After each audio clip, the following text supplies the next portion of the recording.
Are we ready to go, girls? Yes. Yes. You are listening to What's Next? Conversations with Boomers. Friendships. This is what we're talking about today. If any of the listeners follow Esther Perel, this is what she says about relationships in general. The quality of our lives is equal to the quality of our friendships. And I feel so strongly that that is very true. And I also follow Simon Sinek, who I have quoted here on the podcast before, and he is huge about friendships. And one of the things that he has said recently is that there is an epidemic of loneliness, depression, anxiety, stress, suicide. And what he says is friendship fixes all of these things. So today I have my friend Jackie Adams back on. You've met Jackie before a couple of times. Jackie is a mental health therapist, and we've talked about all sorts of things now. And we had a conversation about friendship and what friendship means to us. And it so happens that both of us, actually, we've known each other since the 70s, I will say. And both of us have a number of lifelong friends. So we're going to talk about what is our definition of friendship? How do we sustain friendships? What about when friendships end? And lots more. Jackie, welcome back. Hi, Barb. Thank you. This is one of my absolute favorite topics. Anyway, so tell me, Jackie, how do you define friendship? Well, I think friendship is something that develops over time, and certainly for myself. And it has to have trust, it has to have some honesty, and it has to be one of those very relaxed relationships where you can kind of say almost whatever you want. And hopefully you're never going to hurt anybody doing that. But because there's such an underlying understanding between people who are really good friends, that those things, don't happen, right? Nobody really is criticizing what you say. They're understanding what you say or why you say it or how you say it. And I think that makes the best friends, a great understanding of each other. Yeah, I agree. A friend to me is somebody that I can feel safe around. And when I mean safe, I know that I'm not going to be judged. I'm not going to be insulted. I'm not going to be demeaned, but I feel safe to be me. I can be myself, and I feel heard. I feel supported. Somebody that I can laugh with is such a bonus. Yeah. So Jackie, we were talking about, you have just been in Montreal and you met up with friends that you met in the 70s. So tell us how those friendships started, and then how you kind of came to get together all these years later, and how the friendship has been maintained throughout the years. Well, I have to say, obviously, I agree very much with you, Barb, that, you have to have trust and safety and all the things that make any relationship, right, flourish and grow. So I had met these women that I just recently was with in Montreal when I was first married, and we moved out to British Columbia, Prince George, which is also where I met you. There were 4 of us all together, including me. And we all agreed it was interesting because I had only lived there for 4 years. But when you live in a place like British Columbia, in Prince George especially, there was, in the 70s, there wasn't much there.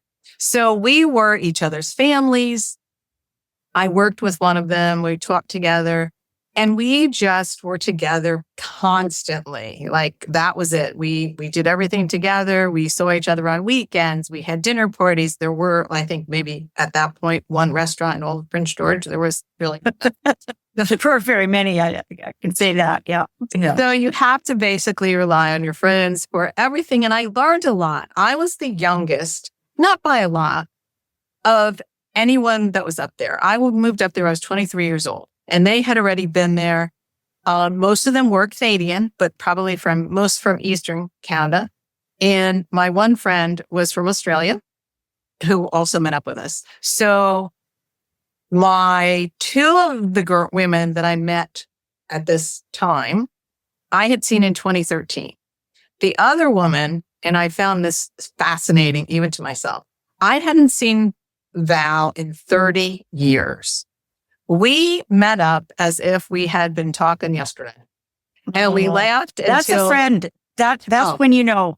Yeah. It was fabulous. I mean, we see each other on Facebook, or we would see, and I'm not a big Facebooker, but anyway, and sort of hear about each other through other people. But it was just amazing how close and how together we all were. And we were, reminiscing about some old things, but basically we're really just there to be together and to hear about each other's lives more than we had already known. And just, I can't even explain to you the joy that I felt just being around them. And I know it was the same for them. And we all cried when we left, and we were together for 4 days. And it was just incredible. And I have to say, I initiated this one because I, in the past, would go back to Vancouver, somewhere in British Columbia, meet up with them. And this time I was like, it was my birthday this year. I turned 70. Why don't we all get together? Let's pick a place. And believe me, it wasn't easy for them to get to Montreal, and it wasn't inexpensive. It's a long flight from here. I mean, they all had connections. They made the effort. And honestly, when I first threw it out there, I thought it would never happen. And so we all were like, it did happen. So it's great. But they're like, my friends for life. Yeah. Yeah. And it's certainly at this stage of life when you can connect with people that you met 30, 40 years ago. And along the way, everybody's had children. Most of us have had parents die, and all these things have happened. And you just pick up where you left off. And there's a continuity to it, isn't it? That's just golden. And I have to say, I have another friend. I've made friends along the way because I moved a lot, and I had gone to school for a semester and stayed a little bit longer than that, like from August to January in 1976. And my roommate has always been a very big part of my life, and she still is. Now, we hadn't seen each other for a very long time, but now we've begun to be able to see each other a little bit more. But honestly, when you say through children and all that, I mean, she sent gifts to everyone. I had sent a gift to her, who remembered.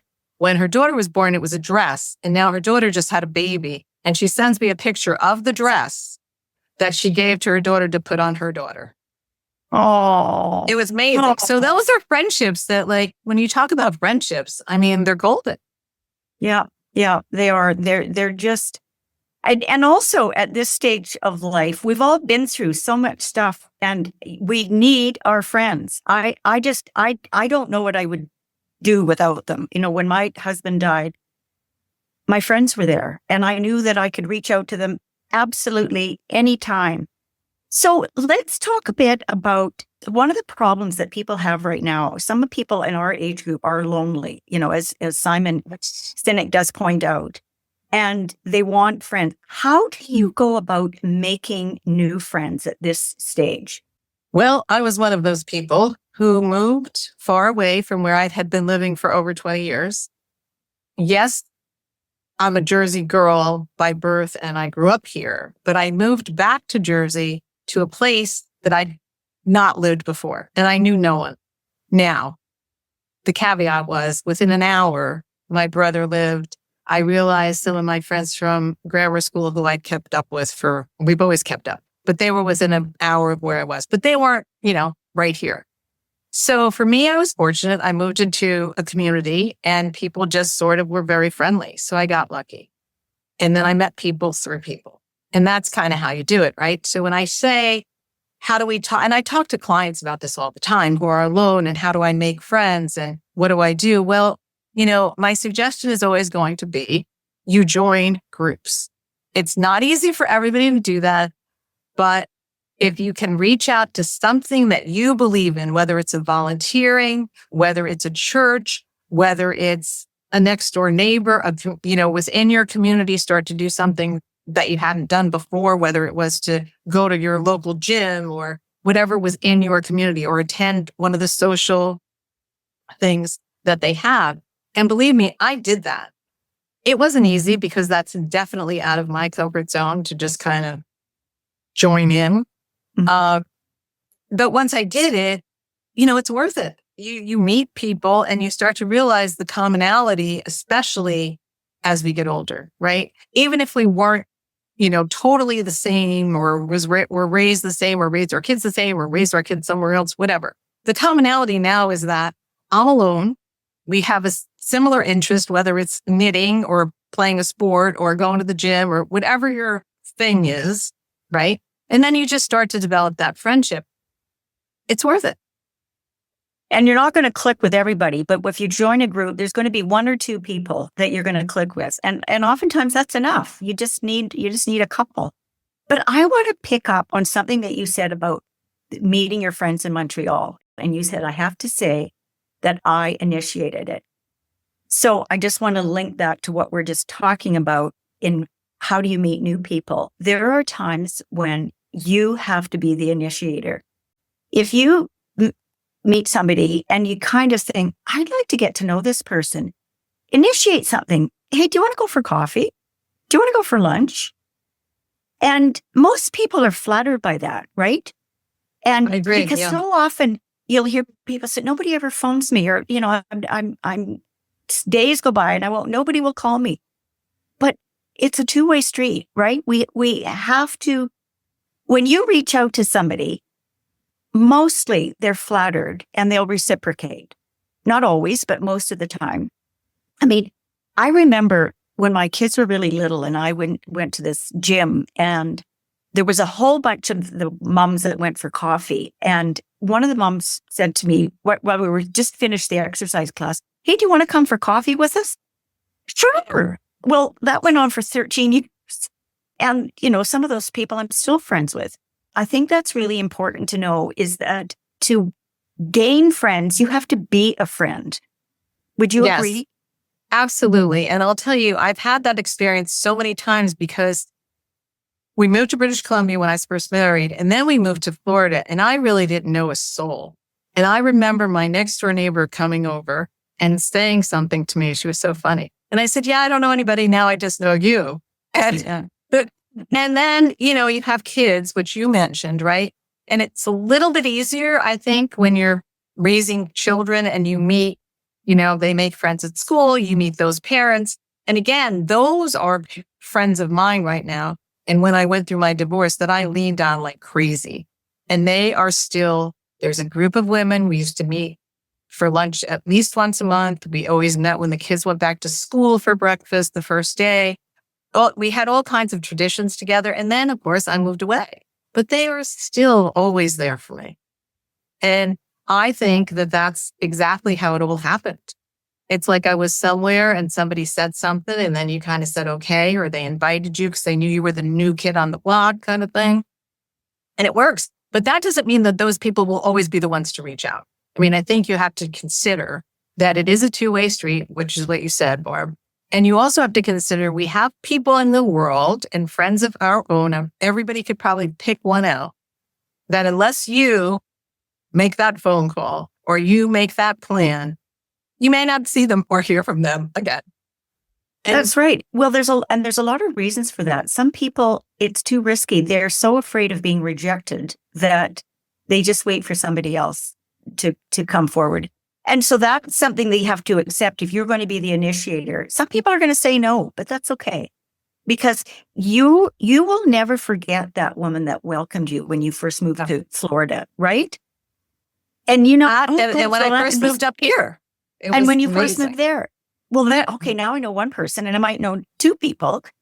And so just remembering how you felt, well, then you can do that to somebody else. And mating, I know virtually all my friends have been through my kids, whether it was preschool or drop in or elementary school or sports, but also we meet people also through our dogs. Mela and I both have a dog. So I'm in a new bill. I just moved here a couple of years ago and I know all the dog people. Dogs help a lot. I know. And I don't have one anymore, but yes. Because there's always, what kind of dog is that? How long have you had? Blah, blah, blah, blah, blah, blah. And that does connect you as well. So, for those people that are lonely, get yourself a dog or a cat. Dogs are easier because you take your dog for a walk. You don't take your cat for a walk. If you want to meet people, new people, and you want to make friends, don't leave it up to other people. If you're connecting with somebody, you have a brief conversation with somebody and you sort of think, this is somebody I'd like to see more of, take the next step. And I think the best way to make friends is really to think about what are your passions? What are your hobbies? I mean, people who are runners, I remember I met them here. They're like, all these people, I met them through the running club. Met them through the hiking club. I went to a yoga class from the, recreation department. I met, that's how people meet people. Doing what you like to do, and you meet somebody who likes to do what you like to do. That's a really, really good way. Definitely, find a group of people. I've told this story before on the podcast, but when I first became a widow, I really wanted to meet, after about a year, I thought, I need to meet other people that have been married as long as I have and are around my same age. So what about I go into Meetup? Well, there was no such group. Okay, I'm going to start one myself. And Meetups are really easy to start. You just, pick a group that you want and set up a description and find a location. And two of the people that came to that meetup, I'm still friends with. You were looking for a group. If you can't find one, start one yourself. And then also my book club. 25 years ago, I thought I need to expand my social life. My husband was not very social at all. Mm-hmm. And I'm not reading enough novels. I'm reading too many self-help books. I should be cooked by now. I need to get onto novels. And so I thought about people that were in my neighborhood, and it wasn't so much did they like reading. It was more, did I like them? Are they the kind of people that I'd want in my living room? And here we are 25 years later, and two of them weren't actually readers, but they've become readers. It's become much more than a book club. And so, like we're saying, it was something that I started myself out of a need that I have. Yeah, book clubs are fantastic. They're great. I mean, we had a book club in our community, and I remember I was invited, and it was like once a month. It was great. Went to different people's homes, but it was just come, even if you didn't finish the book. We don't care. Just come. Exactly. Just come, right? Yes. It doesn't matter. Reading the books isn't a requirement. It's really great when we've all read the book. Of course, it's fun because it makes for a more interesting conversation. But lots of times, the first hour and a half is just catching up. It's nothing to do with the book. It's so true. So true. Yeah. I mean, I even go to a church group. It's funny. And we've been meeting now for years. And the first bit, when we try and get started, everybody's still catching up with each other. And it's just fun. I mean, that's a big part of being social. And it's a really important part, as we continue to say, of taking care of that feeling of loneliness, which creates depression, which creates anxiety. And, people need people always. People need people. Right. I mean, a lot of times people want to know, okay, how do you maintain those friendships? So what would your tips be around maintaining? You've got these long-term friendships. So how do you sustain them? Yes. And I will answer that twofold, actually. It seems to me, and I've had that experience, that my long-term friends, because we've been friends for so long, have become easily sustainable in that sense. Like it kind of happens, but you have to make an effort, right? It doesn't matter if you didn't talk to them for 3 months and you picked up the phone or however it was, right? Or you didn't hear from them, but then you did, or then you were going to go visit them. And they're like, yeah, great. Come on. I haven't seen you, but whatever. So I think the bottom line to that is old friendships that have been developed, that have all the ingredients that we talked about, really aren't difficult to sustain. They're just there kind of thing, right? But when you look at, and again, I'll give myself as an example, I move up here, don't know anybody. So now these are more short-term friendships, right? How do I sustain them? Well, you start to weed through them. And I have to say that some friendships, and don't know, but I would think most of us have had that toxic relationship where it's so out of balance where you really have to make the decision, am I going to continue this or am I going to walk away from it? You know, it's like any other relationship. It's just sometimes becomes too difficult to sustain, right? But in order to sustain it, again, it becomes easy if it has all the things that we believe a friendship to be. And then that's when it doesn't matter how often you talk, you see each other. It doesn't really matter. You know, you want to be there for each other. Yeah. In good times, bad times, whatever happens, you know, you're always there. So personally, I think short-term relationships, people who don't know you as well or have just met you, that's what takes a while to become sustainable. It takes a while to get to know somebody, for one thing. And sometimes it takes a while for you to really sink in, oh gosh, this is a one-sided relationship. Or, you know, I'm not sure that this is the healthiest environment for me. But that sometimes can take a little while. I mean, these long-term friendships, that's been well established decades before. And that's why when you say about sustainability, I think they almost kind of run on their own, right? Yeah. It's the newer friendships that you have to, number one, determine if you really want to be in that. And then in order to sustain it, what are you going to do? How much are you going to expose yourself? Do you feel comfortable enough with that person to just, you know, give them everything you've got? I mean, I've had some long-time relationships that have gone bad over the years. And for different reasons, you know, you thought you were really being understood and then suddenly you weren't. Or, you know, and that does happen. And then you have to say, okay, where am I going to put this? Am I going to totally get rid of it? Am I going to hang on to it? And what are you going to do? Because some people, no matter how hard you try, and we've talked about relationships in the same way, like marriages and partnerships and all that, that sometimes if something happens and you really need to resolve it and you want to have a conversation, if the other person isn't willing to do that, then it can't happen. So, you know, it becomes a two-way street in some ways, for sure. It does. And there are times when relationships are put to the test. And you've been through a divorce. I've been through a death. Yes. You find out very quickly who your true friends are, who are the people that were there for you. And I will never forget the people that phoned me right away, people that checked in on me. And you probably can say the same. You remember those people and you realize, okay, these are my friends, true friends. And I agree with what you said. Some friendships have a shelf life, and that shelf life might even be 20 years. It might be 20 weeks. But because something happened that broke that friendship, and that's just a fact of life. That's a reality. It happens with everybody. And for those very short-term ones, you have to realize, you know, we're not for everybody. Correct. You know, correct. We can't be loved by everybody. And okay, let me focus on the people where there is a mutual respect and a mutual sort of admiration. You know, it's interesting. I had this one friend that I met when my daughter was like 1. We were in a co-op and we were kind of the odd people in that group for some whatever reason. And we really meshed, right? But over the years, I've had times where, because I didn't live near her, but I mean, she is always there for me. We probably see each other the least out of any of my long-term friends that live far from me. But we still have such a bond. I think it's because our kids were only 1 and they're both 43 now. And, you know, we could talk, you know, once a year or we could talk once a month. And it's a different kind of relationship, and we've lived very different lives.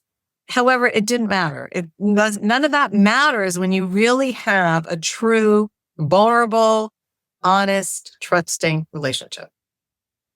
And you make a good point, because a true friend isn't necessarily somebody that you have to see every week or even every month, or that you have to phone every day or text every day.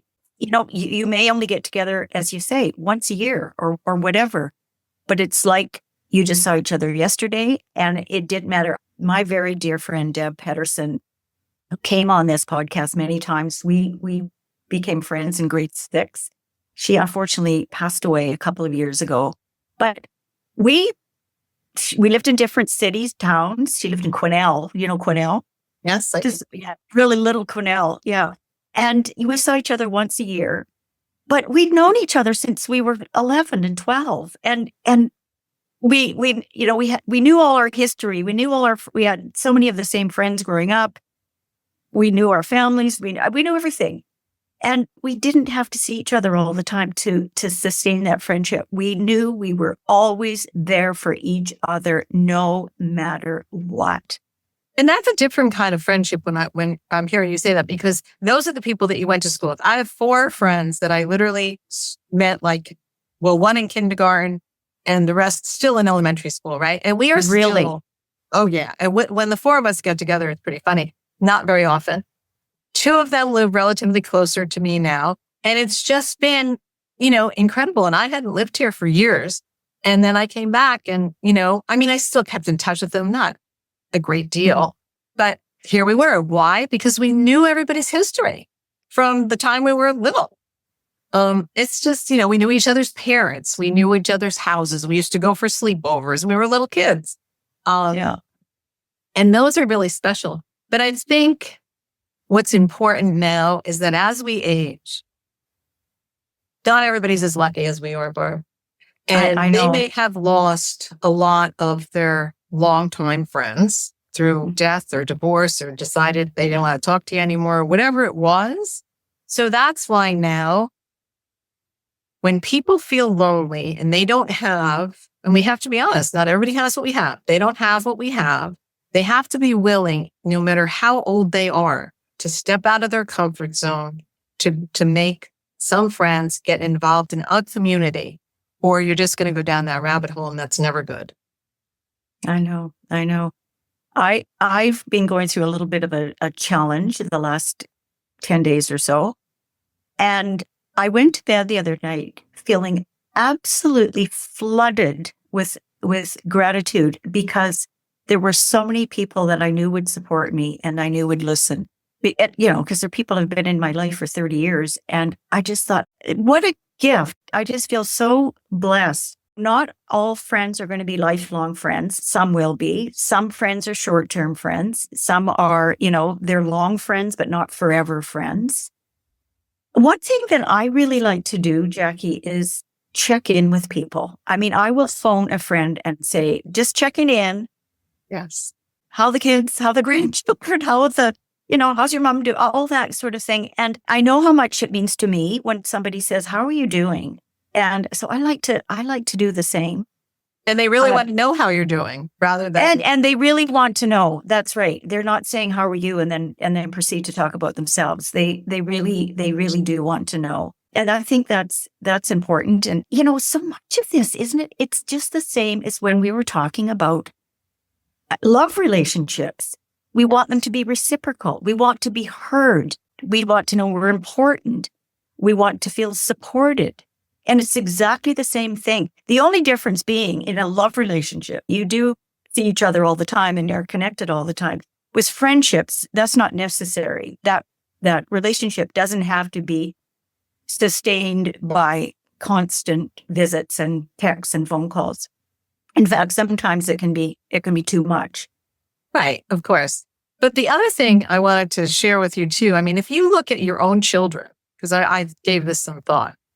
When I look at my own children, I realize that they have developed friendships and have sustained friendships very similar to myself. Now, obviously not for as long, because they're not as old as I am, right? But you also teach your kids, you teach other people, obviously, how to treat you. You teach people how you want to treat them. And that's how you sustain friendships. But I think, you pass it along. I agree. My children, it's the same. For one thing, all of my close friends, they've known their entire lives. Yep. Yes. And yes, we've role modeled that. Yes. Yeah. And I think that's important too. We're talking about friendships for ourselves, but I think it's really important, if we have any younger people listening to the podcast, to definitely role model that, to let your kids know how important friendships are, because as you get older, they become actually more important. Oh gosh, yes, absolutely. Actually, one of the things that Simon Sinek says, that he feels that we need to teach, he doesn't actually have children, but he said we need to teach our children how to make friends. And he thinks that is something that should be taught in schools. And I would have to agree. I'm going to pull up some things that he has said that I just thought were great. And he says, presence over fixing. True friends don't always need you to offer solutions. Sometimes they just need you to be present, a steady, unasked for presence in quiet moments. Agree? Yeah. Yeah. But again, any relationship. Yes. I'm not asking you to fix this. I'm just asking to be heard. Right. And how many husbands and wives, I deal with this in my practice. I just want to be heard. He doesn't need to fix me. Men want to fix. Women want to be heard and listened to. Yeah. Yeah. Sometimes the best words you can hear is, I hear you. Yes. Or, I know exactly how you feel. I have felt exactly the same. Yes. And another thing he says is show up no matter what. Friendship is about being there when it's hard, not just when it's convenient or easy. So, and I think that's key also when you're going through a really difficult time. Another thing he says is unconditional support. It's a promise to stay, even when words don't fit, and a foundational feeling that someone will be there for you, no matter what. The strong bond of friendship is not always a balanced equation. Friendship is not always about giving and taking in equal shares, and we've mentioned that. Instead, friendship is grounded in a feeling that you know exactly who will be there for you when you need something, no matter what or when. These are really good. I mean, he's got tons more, but I love listening to him because he's the only one that I know of, because lots of people will talk about relationships, love relationships, but he puts more value on the friendships, because love relationships, I mean, unless you're in a long-time marriage, but they come and go. I mean, even in marriage, as we know, they'll come and go. Our friendships, those true friends, will not. They will be there always. And how many times have you heard the marriages when people say, I married my best friend and he is my best friend or she is my best friend, those marriages tend to last longer. Interesting. Yeah. Yes. Because if you don't have that foundation and you're just lovers and you think that's all great, well, that eventually kind of subsides, right? But if you're a true friend to each other, that's more sustainable in many ways. Yeah. Good idea to sort of start out as a friendship and then develop into something more serious. Yeah. So do we want to talk about circumstances that might end that friendship, Jackie? Yes, I think as much as, friendships can be out of balance, one does more than the other, but you're good with each other, which is exactly what one of the quotes said, right? Mm-hmm. That it doesn't always have to be equal. However, when friendships get very much one-sided, or you feel like you're really being taken advantage of, like, I need you to do this and I need you to do that, and you can come with me here. But then on the flip, you say, can you do this for me? And there's always like, no, I don't have the time for that. I can't do that. You have to recognize it's time to dissolve that one, because it's not, and it may hurt, because you may be really happy, like you really like this person, you really think you could be great friends. But as time goes on, you're recognizing it's just become more work than you really want to put into it. It's just not happening for you. And I think that's how we look at, now what do I do? And really and truly, friendships don't have to be a lot of work if they're true and they're all the things that we've already spoken about, right? It's kind of easy. But when they become difficult and you feel like, what's in this for me? Like, I'm not getting anything out of this friendship. I'm not being heard. I don't feel like there's anything about me. It's always about the other person. They don't really care who I am. You start to feel those feelings. It's time to say goodbye. Right. So you either got to accept the fact that you're not really being heard, or you say, okay, I can't keep doing this. If this friendship is a lot of work, it's not worth it. Because you said friendships, really true friendships, are easy. There's not, you can be yourself and you're relaxed. if that friendship, being with that person gives you anxiety, makes you tense, makes you feel like you're walking on eggshells because, oh my gosh, I don't want to say the wrong thing. That's not a true friendship. Those are not the people that you want to stick around with. I had a friend a long time ago that complained about her partner constantly. They weren't actually married. And I did my share. I own that. But at some point, I knew that I had to do something to change the situation. It just went on and on. I mean, I'm not talking weeks. It was years and years and years. And I said to her, at some point, you have to realize that this is a choice. And she never spoke to me again. And my husband kept saying to me, just phone her. I said, she's not going to pick up. And then he'd tell me that. I'll try again.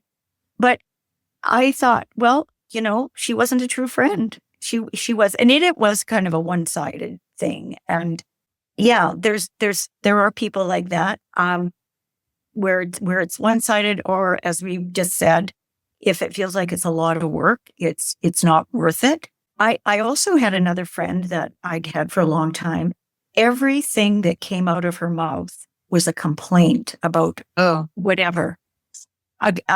And I just thought, I can't go there. I absolutely can't. Everything was wrong. Everything.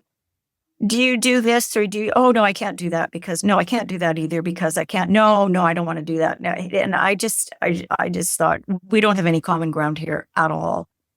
And I just faded away. I mean, sometimes they don't even take a conversation. It just has to become obvious between the two of you that we're not meshing anymore. So yes, like exactly. That though. Well, and we're feeling uncomfortable. I mean, you're mentioning that when you're uncomfortable with this, used to be a friend that you could be open with and honest with and all these things, and suddenly things start to change and you're uncomfortable. Yeah, you can fade away. You can fade away. And I think we can do that with friendships. I mean, it's different, although we're saying there's a lot of parallels with just regular friendships to romantic relationships. But especially if you're married, they do require a conversation. They do require some kind of repair. Friendship, sometimes you just conclude, I don't think we're meant for each other. We're just not in sync at all. So let's just let this evaporate. Well, again, marriage is work. You're living with somebody 24/7 and it's all new and different, especially when you first get married. And over the years, it changes. And that's something you want to work at. But if you have a friend that becomes that much work, you have to make that decision. Am I going to keep working at this or am I going to walk away? Because, we talk about around relationships and things that we do. When you let go of something, you create space for something new and better to come in. Yes. And so, and that does happen,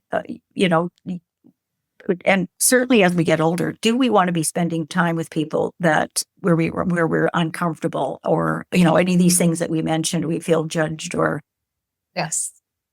demeaned or something like that. I mean, I had to let go of somebody that felt that she could be honest with me, and being honest meant being highly critical. And I thought, I don't do that. It's unkind. I think honesty, of course, we want to be honest with each other, but honesty in ways that insulting somebody or saying something that will make them feel bad, that's just disrespectful and mean. Yes, it is. Right? Yes. So yeah. I just had to, let that go. And again, you mentioned hanging out with the negative people. After a while, you just can't. It's just not fair to you or your own being. Well, it just tears you, it just tears you down. It runs you down. I mean, we're all a little bit negative. It's okay to complain about A, B, or C. But if that's the bulk of your conversation, that's just too heavy. That's just too much. I just can't do it. And I will say, I'm just going to add this. For our own gender, I think women are so much better at this than men are. Women are more able to expose things about themselves and admit things. And men have difficulty doing that. Men have difficulty sharing feelings. Men have difficulty being vulnerable. Yeah. we are better at making and cultivating friendships. Friendships. Most people will tell you that their partner or spouse, if it's a man, they have their best friend is usually their spouse. And they might have a friend that they play squash with or play golf with. But when it comes to actually, pouring their heart out, they have nobody, or mostly. I mean, that's just really common, where we have lots of people. And you use the word vulnerability, Jackie, and that's, we are okay saying, I'm really afraid of this, or I'm really nervous about this, or, I don't think I'm good at this, or whatever. We can say that easily, where men can't as easily. Right. Yeah, absolutely.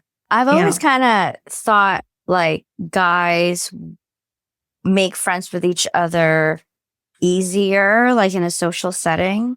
I don't know. Maybe that's just me. Like, based on what I witnessed, like at dog parks, at parties, and whatnot. Like the two they're guys quick to talk to people, but they're not friendships that they're going to embrace over time. Usually, this is just a general statement. But got it. No, I would agree. Yeah, they're buddies. They might sit down with somebody over a beer. Yeah, I guess that's true. Oftentimes, like my guy friends would be like, "Oh yeah, I got this buddy, a buddy of mine. I want to see a buddy of mine. We're gonna go for a bike ride." Yeah. They do refer to each other that way.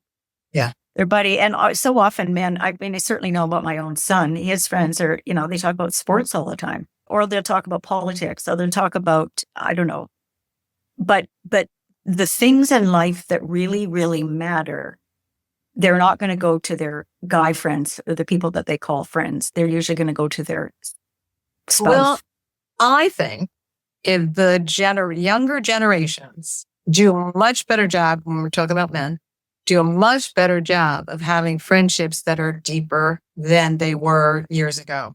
So, and I could say that I really believe that my son is much more sensitive and open with like his very close friends. And they've shared a lot over the years. So, I think our generation, Barb, the older men aren't used to that.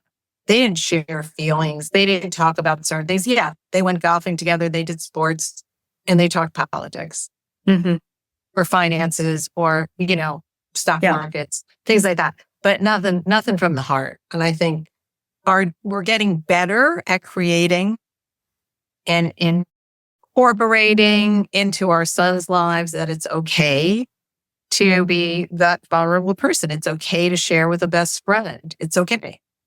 Yeah, you're probably right. I think the millennials probably, they're much better than certainly our age group are. Mm-hmm. Yes. Anyway, I just love this conversation. Yeah, I guess because friends that are really big for me, and right? Yes. Yeah. Jackie, I'm so glad that we've reconnected. Not that we disconnected, but I was thank goodness to your marriage breakup, and I reached out to you. Such a great way to get back together. Yeah, that's what happens sometimes, or sometimes it's over a death or somebody, something, and then people reconnect. So many thanks to come on again, because I know that you're working, you're moving, you've got lots going on. So just quickly tell people again how they can contact you, reach you. And thank you, Barb, so much for having me. It's been a fun conversation. It's something near and dear to my heart. You can reach me at JackieAdamsCounseling.com. Great. And just a reminder, Canadians, counseling the American way is spelled with one L. One L. But we'll have it in the show notes anyway. Yeah. So thanks, Barb. This has been fun. I've enjoyed it. It's been great. Yeah.